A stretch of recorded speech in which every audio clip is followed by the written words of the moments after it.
well-regulated militia being necessary to the security of a free state. The right of the people to keep and bear arms shall not be infringed. Welcome to another edition of Bearing Arms Cam & Company. My name is Cam Edwards. I'm glad that you're with me today. Hopefully you had a fantastic weekend.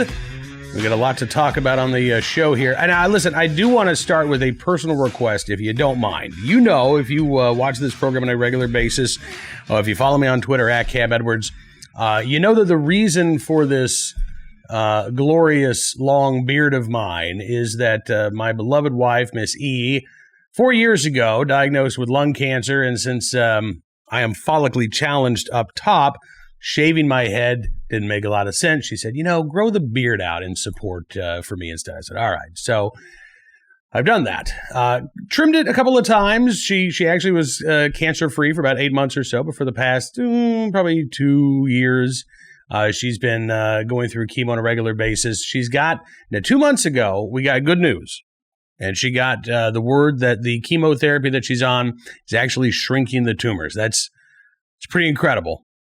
Tomorrow, she goes in for her first CT scan. Since we got that good news, we are hoping to get more good news. But if you are the praying kind, I would humbly ask that you keep Miss E in your prayers tonight, and we get some good results later on in the week. We'll let you know here on Bearing Arms Cam & Company. I think Friday we're supposed to find out the results. So fingers crossed, prayers up, and I certainly do appreciate your continued support. Now, on to the news of the day.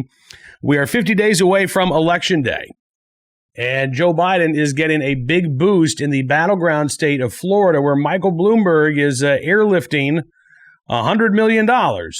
Yep, dropping $100 million in Florida alone to help Biden win that battleground state. Now, let's talk about what's going on here with this. First of all, remember, Mike Bloomberg spent around $1 billion of his own money. He's got about 60 billion or so to his name. So, it's a little bit.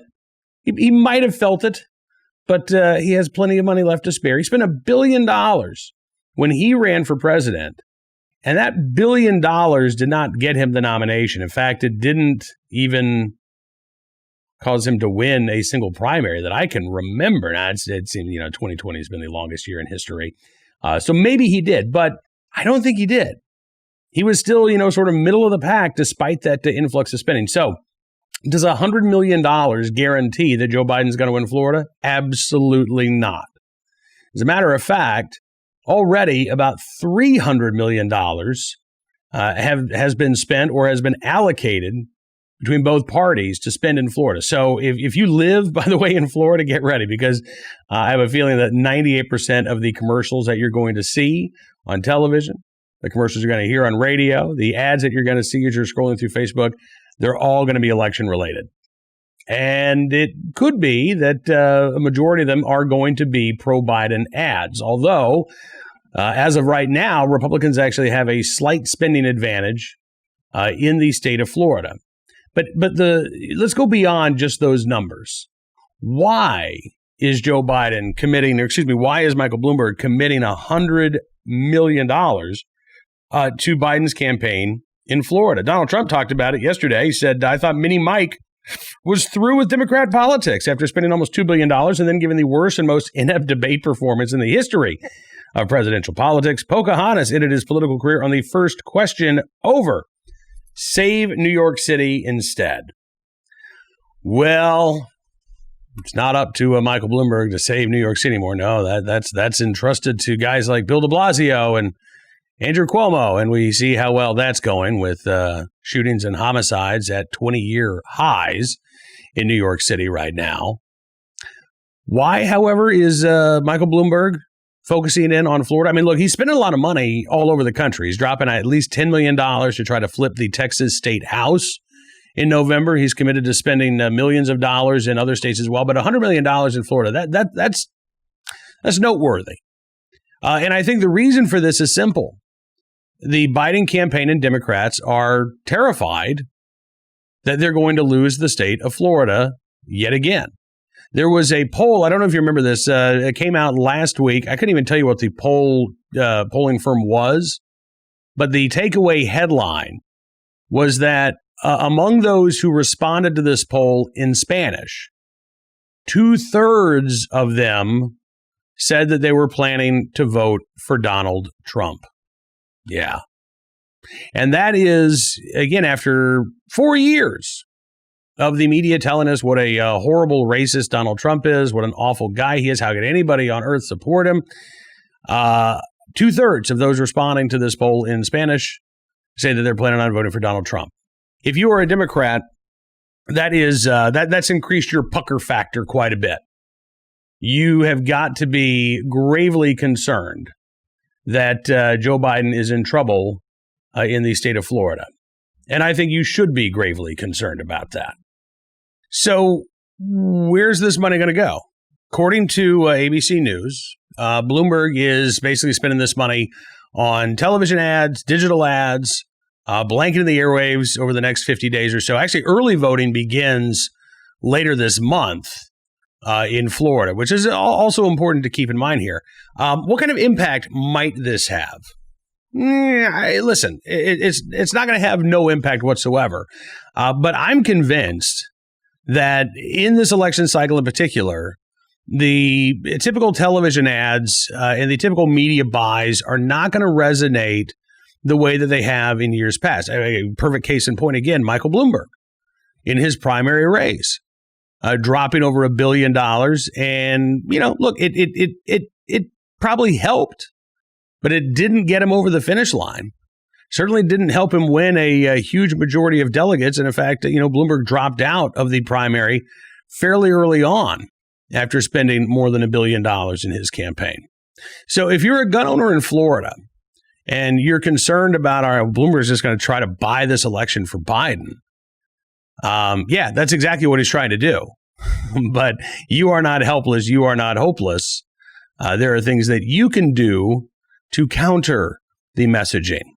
As many television and digital ads promoting Biden will be seen by Florida voters, I firmly believe that the one-on-one conversations that we have with our friends, with our family members, that those have far more of an impact than any ad that a voter might see. And in fact, even if it's not a friend or a family member, even if it's just that get out the vote effort, that retail politics, that face-to-face communication, I think that has a far bigger impact on the average voter than seeing a Biden ad 50, 60, 80 times. At some point, actually, if you see one of those ads enough, you tune it out. You may even get angry that you're being inundated with these ads. Now, I was talking with Ed Morrissey from Hot Air last week during our live chat on Friday, and this is something that Ed brought up in terms of battleground states. And in fact, I think we were talking about Minnesota in particular, which a lot of folks may forget. Hillary Clinton won Minnesota in 2016, but she won it very narrowly. Donald Trump came incredibly close to winning Minnesota. And I think this year, we've even seen a couple of polls showing that Biden is in some trouble in Minnesota and that Trump is running neck and neck. Now, you can also find a couple of polls showing Biden pulling away. But I think Minnesota is another battleground state. And Ed pointed out that the Republican Party this year is doing 1 million door knocks each week compared to 0 door knocks for the Biden campaign. A door knock is exactly what it sounds like. It's volunteers from the campaign going around where they live, knocking on doors, talking to people, handing out campaign literature. That's the type of retail politics that I think really does make a difference. And Democrats have just abandoned it completely this year. They're not doing it. Republicans, on the other hand, I think are doing a better job than they did back in 2016. And you can get involved either with, your local Republican Party, with the Trump campaign itself. But Second Amendment organizations are also doing quite a bit of grassroots outreach as well. So Second Amendment Foundation just started a program called the Second Amendment First Responders. You can get more information, by the way, if you go to saf.org. And that is basically their grassroots voter engagement effort. NRA's Political Victory Fund also doing volunteer grassroots coordination wherever you live. So you go to nrapvf.org. You can find out how to volunteer there as well. There are lots of opportunities for gun owners to make a difference, to not just sit on the couch or not just, pick up your phone and start tweeting in support of a candidate, but to actually do that retail politics that I think can have a difference. So if you're looking for a way to fight back and push back against Bloomberg's anti-gun billions, that's a really good way to do it. Get involved with a local Second Amendment organization or a national Second Amendment organization, but you can get involved locally where you live, and you can have an impact. And listen, I'll tell you this too. 50 days out, I think outside of states like California and New York for Biden, and let's say, Oklahoma, Kansas, South Dakota, Mississippi, there are those states that we know are going to go red. We know they're going to go blue. But there are more states than you might imagine where this is still very much a toss-up. Real Clear Politics, for instance, just moved Virginia from the likely Democrat column to the leans Democrat column. Again, in Virginia, they're moving this towards Donald Trump. Now, they haven't officially declared it a toss-up yet. What's interesting about this is there's been no polling in the state of Virginia since the RNC was held. So I'm not sure where Real Clear Politics is getting this, because the polling still shows Biden leading by double digits in Virginia. But clearly they're seeing something that indicates the race is going to be closer in Virginia than what the national polling is indicating. I can tell you just anecdotally, I believe that's true. Going back a year, in November of 2019, we saw Democrats in Virginia, with the help of Michael Bloomberg, spending about $11 million, I think, in the state of Virginia last year, targeting about a dozen or so state legislative races. Democrats are able to take complete control of state government in Virginia for the first time since the 1990s. And since then, I think they've ticked off a lot of voters, particularly with the gun control measures that they rammed through. Gun owners are wide awake now. That prompted the Second Amendment sanctuary movement in the state of Virginia. Even now, we are seeing localities like Arlington, Virginia, Richmond, Virginia, Falls Church, Virginia, pass these local ordinances banning guns from parks, government buildings, places where permanent events are being held. And you've got the counter to that, which are at this point, I think about 24 communities, maybe a little bit more, that have passed their own resolutions saying, no, we're not going to pass these local gun control laws. We saw in local elections earlier this year some pretty surprising results. Stanton, Virginia, which is a college town, Democrats dominate the city council. Not anymore. A pro-gun majority replaced the anti-gun majority on the Stanton City Council. There in local elections, we had several other officials who were running on pro-Second Amendment records who scored some surprise upsets around the state. So gun owners, I think, are capable of playing an outsized role in the Virginia elections. And again, I think we're fired up. I think we're motivated.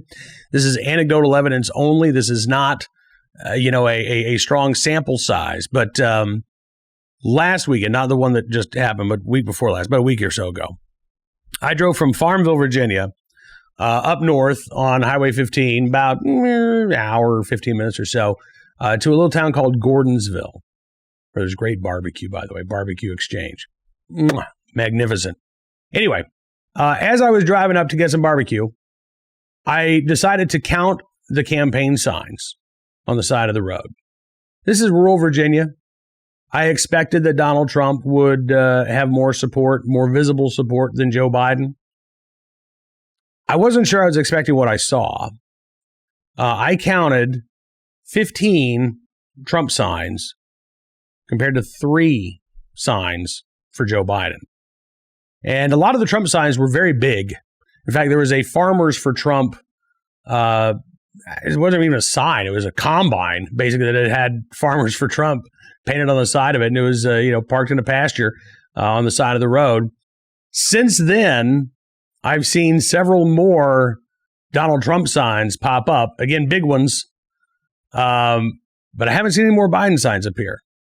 Now, look, a 15-3, I think, was my final tally. Does that mean that, Donald Trump is going to win rural Virginia by that big a margin? Probably not. I'm sure that there are some quiet Biden supporters out there. I know that there are some quiet Trump supporters too. But I do think that what we're seeing, at least in rural Virginia and probably in the suburbs too, is that Donald Trump's messaging is having an impact. And Joe Biden is a very uninspired candidate. All of the polls have shown that the enthusiasm far higher on the side of Trump voters than on the side of Biden backers. And a lot of those people who are enthusiastic for voting for Joe Biden are not really enthusiastically voting for Biden. They're enthusiastically voting against Donald Trump. And that, I think, also makes a difference. So 50 days out, I think the election is still very much a toss-up. I think these battleground states, the number of them are actually growing, not shrinking right now. And again, no matter where you live in the country, there is an opportunity for you to make a difference in the elections in November. And speaking of Joe Biden, Biden is talking up gun control. You know, we had this horrific shooting in Los Angeles over the weekend. 2 LA County Sheriff's deputies ambushed in their car and shot by a suspect who at this point is still on the loose. And in the aftermath of that, you had people in South Central LA who were cheering. You had a group that actually showed up at the hospital chanting, "I hope they die."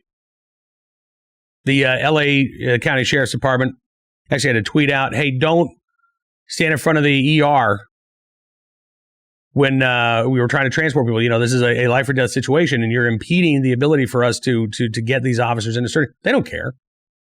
Those folks who were standing outside the hospital, they didn't care about that.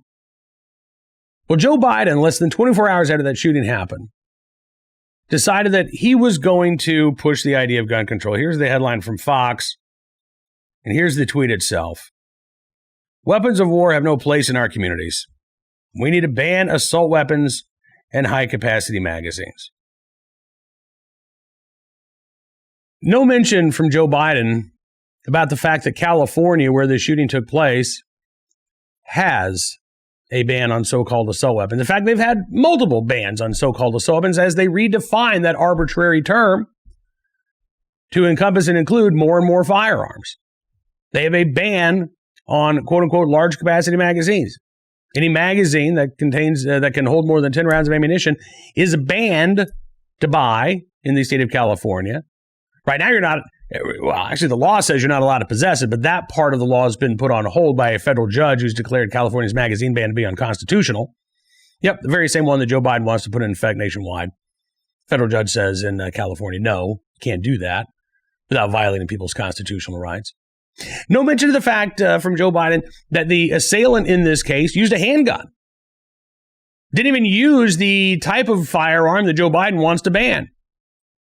But Biden used this explicitly to call for more gun control at a time in which more Americans than ever before are picking up a firearm for the very first time. You've got record sales for firearms going back to the month of March. And I think that's going to continue on through the end of the year. The only thing that might drive those numbers down is a lack of supply, not a lack of demand. But Biden says, in his own words, well, listen, not in his own words exactly, but this tweet from Biden tells Americans that if elected, Biden is going to go after the most commonly sold rifle in America today. He's going to go after the most commonly owned magazines in the country today. And he will make it a federal crime to continue to possess these commonly owned items. Yeah. Unless you somehow register them with the state under the National Firearms Act. You pay a tax for the privilege of maintaining the guns that you already own and the magazines that you already own. I don't even know how, by the way, that's supposed to work when it comes to registering magazines, which are not serialized. I don't even think Biden can explain it, but Biden's never going to be pressed on this. No reporter is actually going to ask Joe Biden, hey, Joe, all right, so I've been reading your gun control platform on your campaign website. I just have a question. I know you say you want, the 15, at this point now, closer to 20 million modern sporting rifles. I know you want to ban them. I know you want people to either turn them in and give them a little bit of cash, or you say they got to register them with the federal government under the National Firearms Act. We could talk about, how you think that would go and how many people would actually oblige. But the magazines, how are people supposed to register a magazine under the National Firearms Act? How do they even do that? No reporter will ask that question. Very few reporters actually know the problem with Joe Biden's statement. So they just hear Joe Biden say, well, you got to register your magazine. Well, okay, that sounds like a good idea. They don't know because they're not gun owners themselves. They don't think about these issues. They don't really investigate these issues, even when they're supposed to be covering these issues. And at the end of the day, far too many of these reporters, they like that idea. They don't want to think too critically about it. They don't want to press Joe Biden or the Biden campaign or Kamala Harris. They don't want to. They don't want to do that because they're allies. They're on board, right? You are not on board with that. I know that I'm not on board with that. And it would be nice if we could at least get a member of the media, I don't know, maybe a California member of the media, to ask Joe Biden today, all right, so you're calling for these gun bans. Why? It was a handgun that was used, and doesn't the fact that California already have these laws in place indicate that these laws would not stop these types of attacks? That's a fair question. That is an eminently fair question to ask Joe Biden if he's going to be using this horrific incident to push for gun control. The very first question that should come to a reporter's mind is, all right, well, how's this supposed to help? But I'll make this promise to you. If a reporter actually does ask that question of Joe Biden in, let's say, the next 48 hours, I'll eat this hat. I will eat this hat. I'm pretty sure it doesn't taste good. But I feel confident in making that promise because I know how the media operates when it comes to Joe Biden. And they're not interested. In fact, I got a piece at Bearing Arms today. I would encourage you to check it out.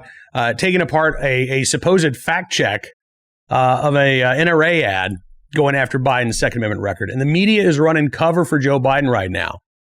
Well, he's not going to take away your Second Amendment rights. He says he supports the Second Amendment. Fact. Yeah, he says he supports the Second Amendment. How does he define the Second Amendment? Exactly. I mean, his campaign website says it's limited, but it doesn't get more specific than that. Sportsmen and Sportswomen for Biden, which is a new AstroTurf group that popped up in the past couple of weeks, talks about how Joe Biden will protect your Second Amendment right of hunting and sporting. No mention of self-defense. And again, the so-called fact checkers here are more interested in running cover for Joe Biden than providing voters with facts. So it's up to us to get the truth out there over the next 50 days. All right, let's get to today's armed citizen story, our good deed of the day, our recidivist report as well. We will start there. Houston, Texas. There's the headline. Closer look into the lengthy criminal history of man attacking two women at a park. 26-year-old Jeremiah Williams charged with sexual assault, attempted sexual assault, as well as evading police. As of the weekend, he remains in jail, his bond at $145,000. But according to KPRC in Houston, Williams has a lengthy criminal history, which includes felony convictions in both 2019 and 2020. Yeah, he's already convicted of a felony earlier this year. Both, they say, stem from thefts. In the 2019 court proceedings, Williams received a 6-month sentence but was released after 202 days already served. So basically, he got a 6-month sentence but was released, based on the time that he spent in jail awaiting trial. In the court proceedings from earlier this year, Williams got a 4-month sentence, but again was released on time served after doing 131 days awaiting trial. As KPRC reports, had Williams received more severe punishment with 4 other felony convictions in his past, he would not have been in a position to commit the alleged rape and alleged attempted rape at the park in Northwest Harris County this week. So argues former investigative reporter Wayne Dolcefino, who said he admits that he has an axe to grind with Harris County District Attorney Kim Ogg, who once employed his services, but who he now labels as soft on crime. Dolcefino said, quote, "How many times does a guy have to say I'm a criminal before the idiots downtown say, let's get this guy off the street? It's a great question. The Harris County DA's office released a statement saying, quote, "The victims in this attack have our deepest sympathies. The defendant has a history of mental health, substance abuse, and charges for a string of petty thefts. He is now being prosecuted for the first time for 2 violent felonies and faces up to 20 years if convicted of those charges. The investigation continues." So basically said, well, I mean, look, the guy, only, okay, here's the deal. If you're telling me that the 6 felony convictions to this 26-year-old's name are not serious crimes, then why were they felonies? Why were they felony charges? If these weren't serious crimes, why weren't they prosecuted as misdemeanors? They were serious enough to be felony sentences. Unfortunately, the criminal justice system did not take Mr. Williams seriously enough to ensure that he actually did the time that he could have been sentenced to. Instead, time after time, he gets a plea deal, he gets a slap on the wrist, he gets put back out on the street, and he commits another crime. If the issue is, well, listen, he's got some mental issues, and okay, then deal with those. But there's no indication that either the mental health system or the criminal justice system did that. Instead, it's a catch and release system with a series of escalating crimes. And yeah, these may be the first 2 violent crimes that Mr. Williams is accused of. Pretty freaking violent crimes he's now accused of, wouldn't you say? And a very dismissive attitude, again, on the part of the Harris County District Attorney's Office. All right, our armed citizen story of the day, Billings, Montana, where a pizza delivery driver shot an alleged robber. This from the Missoulian newspaper in Billings, Montana. It was about 8:30 Friday night when police responded to the shooting in the 300 block of South 28th Street. According to authorities, the pizza delivery guy was attempting to deliver pizzas when he claims that he was robbed. While in the process of being robbed in self-defense, he's claiming he fired a weapon striking the suspect. That's what Billings Police Sergeant Clyde Reed had to say. Reed says the suspect was struck in the abdomen, then ran into a nearby alleyway when officers approached him. He was apprehended. The delivery man remained under questioning by police. The suspect transported to a local hospital. Reed said no arrests have been made. Detectives still continue the investigation. He said, right now we're trying to contact people in the area to find out what they've seen, trying to prove or disprove what they've been told. There has been a 44% increase in robberies in Billings, Montana between March and July of this year compared to the same time in 2019. That is not uncommon. We've seen a similar rise in violent crime in many cities around the country. But it is another reminder that, if you're out on the street and your job entails walking up to people's homes in the darkness, it is a good idea for you to be able to protect yourself. And I'm glad that this delivery driver is okay. We will hopefully have more details for you on a future edition of Bearing Arms Cam and Company. Finally, our good deed of the day from the Peoria, Arizona Police Department. Take a look at this tweet. While patrolling neighborhoods during the overnight hours, Peoria Police Officer Montez, a military veteran, noticed an American flag damaged from the wind. A resident posted a video to thank Officer Montez for taking care of it. Just a simple little thing. You're right. I mean, not a huge story. Probably not going to, not an act of saving a life, but, saving a flag is still good.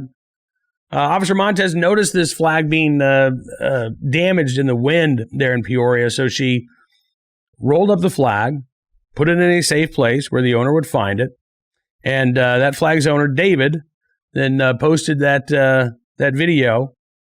He said, I don't know who she was, but a Peoria PD officer on watch came to my house at 3:23 this morning. I have her on Ring video.